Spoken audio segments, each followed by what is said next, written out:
Hi everyone and welcome back to a new episode of beyond the boundary.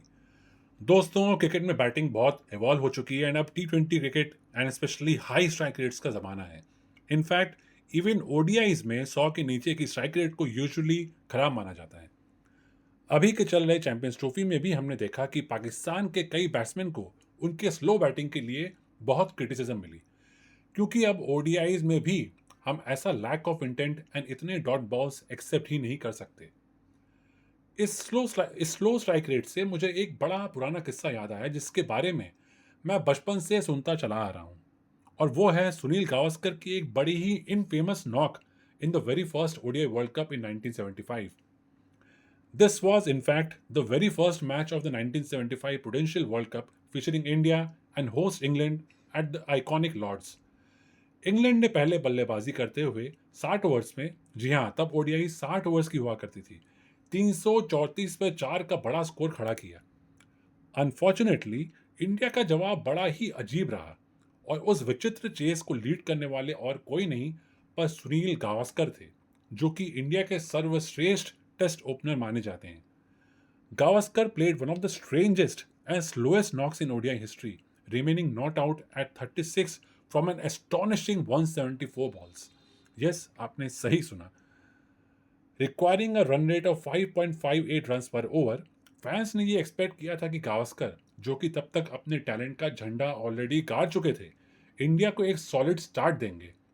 पर very strangely, Gavaskar seemed content with blocking and blocking some more with absolutely no intent of quickening the run rate. जैसा कि मैंने कहा, Gavaskar ended up playing 174 balls without being dismissed. That's almost 30 overs and उनमें उन्होंने सिर्फ 36 run बनाए with just one boundary. उनका strike rate था सिर्फ 20.68 का, which was unacceptable even then. Unsurprisingly, India ये मैच हार गई as they could just manage 132, but उनके सिर्फ 3 विकेट्स गिरे थे, विच मीन्स कि अगर top order specially the experience Gavaskar ने इतना स्लो नहीं खेला होता तो हम ज़रूर टारगेट के थोड़े करीब तो पहुंच सकते थे। इस बहुत ही वियर्ड इनिंग्स के लिए गावस्कर को एक्सपेक्टेडली बहुत क्रिटिसिज्म मिली। सब एक्सपर्ट्स ने इस इनिंग्स को बहुत ही सेल्फिश बताया, इम्प्लाइंग दैट गावस्कर को अपने नॉट आउट रहने में ज़्यादा दिलचस्पी थी बजाय इसके कि वो जल्दी खेल कर टारगेट को अचीव करें। इवन इंडियन टीम के मैनेजर रामचंद ने प्रेस में ये कहा, and I quote, it was the most disgraceful and selfish performance I have ever seen. His excuse to me was the wicket was too slow to play shots, but that was a stupid thing to say after England had scored 334. The entire party is upset about it. Our national pride is too important to be thrown away like this. Ramchand ji और हमारे fans की गुस्सा हम समझ सकते हैं, क्योंकि that was such an unbelievable thing to do and specially from someone experience like Gavaskar. तो अब सवाल ये आता है कि गावस्कर इतना स्लो खेले क्यों? इसका कारण आज तक क्लियर नहीं हुआ। ये कहा जाता है कि गावस्कर समझ गए थे कि ये टारगेट चेस तो हो नहीं सकता और इसीलिए वो अपने हिसाब से खेलने लगे अपने बैटिंग प्रैक्टिस के लिए।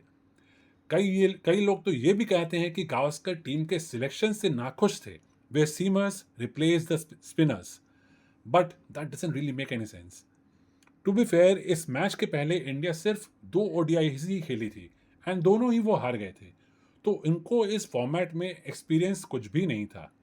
प्लस उन दिनों 300 का टारगेट चेस करना कल्पना के ही बाहर था। पर फिर भी 36 और 174 इज अनजस्टिफाइबल एंड कहीं से भी इसको एक्सेप्ट करना बड़ा ही मुश्किल है। गावस्कर ने अपने डिफेंस में अपने ऑटोबायोग्राफी सनी डेज में ये कहा था कि इस इनिंग्स के दौरान वो कई बार ये चाह रहे थे कि वो आउट हो जाएं। स्टंप्स को छोड़कर भी उन्होंने ये कोशिश की कि बॉल उनके विकेट्स पर लग जाए और वो बोल्ड हो जाएं। और कितनी बार उन्होंने चाहा कि वो स्ट्रोक्स लगाएं, पर बॉल उनके बल्ले पर आ ही नहीं रही थी। अब सच क्या है ये तो वही जाने। पिछले कई सालों में ये सवाल गावस्कर से कई बार किया गया है, पर वो इसका स्ट्रेट जवाब कभी भी नहीं देते और इसको अक्सर वो मजाक में उड़ा देते हैं।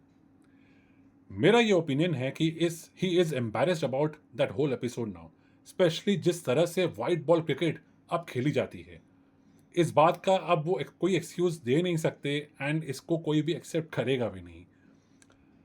आई फील कि उन्होंने ये सही में तब मान लिया था कि ये टारगेट चेज नहीं हो सकता। रिमेंबर, ये फर्स्ट एवर वर्ल्ड कप था एंड उसके पहले हार्डली कुछ ओडीआईज खेले गए थे। ऑल्सो तब ओडीआईज को सीरियस फॉर्मेट बिल्कुल भी नहीं माना जाता था, kind of how many look at T20s today. In fact कई एक्सपर्ट्स ओडीआई को पजामा क्रिकेट कह के मॉक करते थे एंड ये कहा जाता था कि ये फॉर्मेट टेस्ट क्रिकेट को बर्बाद कर देगा।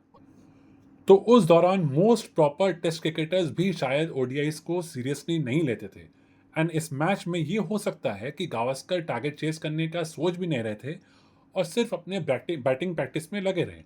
Now he is embarrassed by it and शायद वो इस इनिंग्स का असली कारण कभी भी एक्सेप्ट ना करे या हमें रिवील भी ना करें। Anyway, there is no doubt कि सुनील गावस्कर इंडिया के ही नहीं पर वर्ल्ड क्रिकेट के एक लेजेंडरी टेस्ट बैट्समैन है। उन्होंने जो इंडिया के लिए अकम्प्लिश किया है वो बहुत कम लोग कर सकेंगे।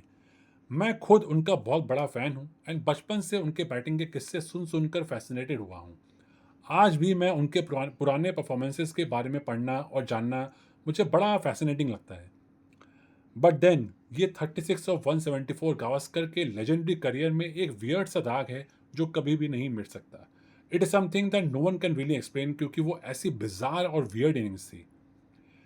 खैर, आपकी क्या राय है गावस्कर के उस इन फेमस नॉक के बारे में? अपने ओपिनियंस मुझे कमेंट्स में ज़रूर देना। मैं बियॉन्ड द बाउंड्री में अगले हफ्ते फिर लौटूंगा एक नए एपिसोड के साथ। तब तक के लिए take care and thank you for listening.